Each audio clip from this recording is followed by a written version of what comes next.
Oain dela 18 urte, hemen Tolosan, 3 ikastetxe erlijiosok bat egin zuten, eta oso momentu emozionantea izan zen hura. Orduan, hezkuntza proiektu berri bat edo berregin behar genuen, eta 3 helburu jarri genituen. Bata zen, hezkuntza, sentimenduen eta emozioen hezkuntza. Garai hartan etzen ez da aipatura egiten iaia. Bestea zen bizikidetza positiboa sustatzea eta gatazken eraldagak eta baketsua.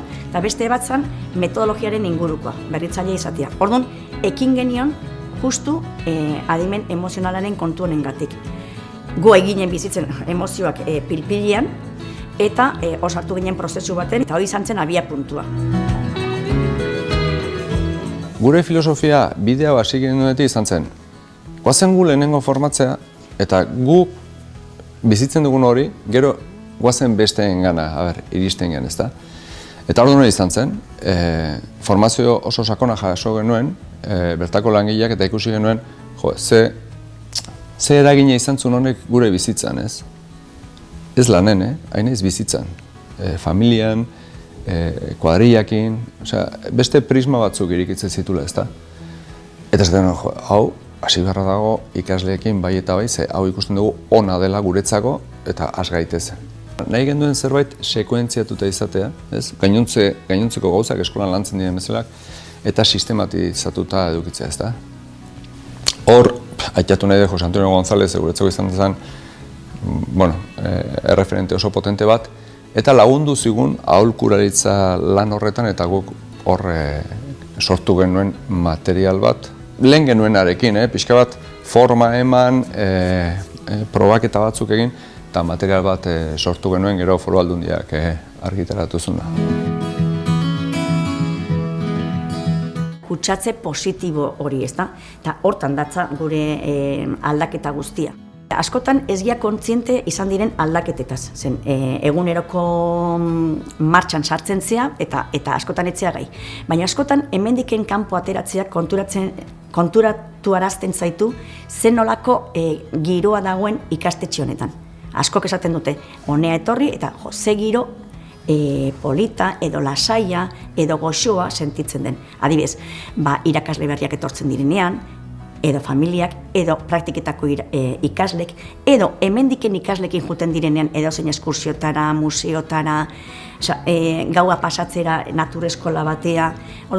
Beti etortzen dira irakaslek esan ez, zoriondu egin gaituzte dauzkagun umeengatik eta bar.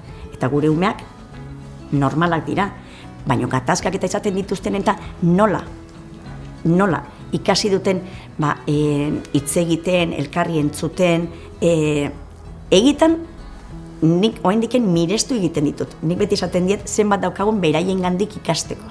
Asko antzematen da baita langileen aldetiken adibidez, hor dauden harremanak edo harreman gatazka bat baldin badago, nola hitz egiteko gai izan gaitezken, edo implikazioa, pertenentzi sentimendua. Gu ikastetxetara joaten garela, sekula ez aditu moduan esaten dugu beti, zen gu gaude eskola baten lanean, eta guk aportatu edo egin dezakegun ekarpena da esperientzia. Azken finean urte asko dauzkagu eta esperientzi luzea. Zuzendaritza taldekoekin, talde tratoria esaten dugun honetan bizikidetza arduratuko diren hoiekin, klaustrosoekin, familiekin, pixka bat ikastetxe bakoitzak dauken egoerari egokitu nahian. Ez da programa itxi bat, zorionez, hori da gustatzen zaiguna, eta ikastetxe bakoitza arlo hauetan maila desberdin batetiken hasten da. Orduan, gu saiatzen gea, hortiken egin dezaketen bideo hori edo egiten errazten edo laguntzen edo akonpainamendu hortan aritzen. Eta egia esatizketan jarraitzen dugu horretan, horrek esan nahi du guretzat ere satisfakzio ikaragarria dela. Interesak oso antzekoa zirelako, ez? Beraiek ere emozioen lanketa horri ematen ziren garrantzi handia. Gugea laborategi bat. Behar genuen aliatuek hortan. Koinziditezun kongresu hortan, beraiek aiziela antzeko zerbait bila laborategi baten bila. Ze ez da erreza ere aurkitzea ikastetxe bat prest dagoenik horrelako ikerketa batean. Orduan, izan zen oso erreza dena. Bi ikerketa egin ditugu, ez da, bat, kompetentzia sozio-emozional horiek ze aportatzen dien ikasle, eta gero gatazkaren inguruan ematen dugun formazioa, ez da. Eta, guretzako aipagarria izan zen baita ere, bere bizitzarako garrantzitsuak ziren kompetentzia bezala azaltzen zila, eta baina baita ere, errendimendu eskolarrean ere eragina zuela, gatazken inguruko hori egin genuenean, hor bai aukera izan genuen pretest bat egiteko eta post-test bat egiteko, ez da, bi taldeekin eta hor ere azaltzen zen ze aldaketa izan zen gatazkaren inguruan. Gu komentzituta genden hau ona zela, ez da? Baina, ez du, ikerketa bat egiteko aukera balin badago, hor, igual, ikerketa egin ondoren, igual esaten duzu, egiten izaten lana ez da azaltzen hemen ezer berezirik aportatzen dunik. Eta hori behar ere oso positiboa izango litzake. Ze igual egitea energia asko dedikatzea gauza bati, eta igual esatzen du, igual beste noabait jo barra daukagu, ezta? Kasu honetan, guk gure uste hori bete egiten zen, horrateratzen ziren konklusioetan, ezta, ikerketa horietan. Momentu honetan gaude murgilduta proiektu batean ilusioa asko daukaguna. Gu deitzen dugu pertsonak, ze azkenean klabea hor dago, pertsona dago klabea. Eta da nolabaiteko lidergotzaren hausnarketa bat eta horren inguruko aldaketa bat eman nahi dugu, bai? Askotan esaten dugu, 21. mendean gaudela, 2.0, 3.0, ez dakiz zer teknologia aldetik, baina egitura, estruktura aldetik eta funtzionamendu aldetik ere nik uste dut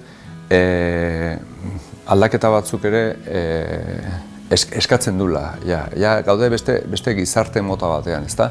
Aholkularen modua daukagu arbola taldea, ze hori ere behar da, ze gu hortan ere ez geha ditu eta behar dugun norbait aholkatzen gaituena eta oraingoz egiten nahi gehan bidea oso polita da, ze da pixka bat entzutea zer dan hor egosten dena eta lapiko hortatik izan daia non ateratzen diren bideak lidergotzaren kontua pixka bat eta eguneroko funtzionamendua lagunduko diona, ez? Zenbait eta jende gehiago egon onda honetan, komentzuta gaude lortu daitekela gizarte justuago bat, ezta?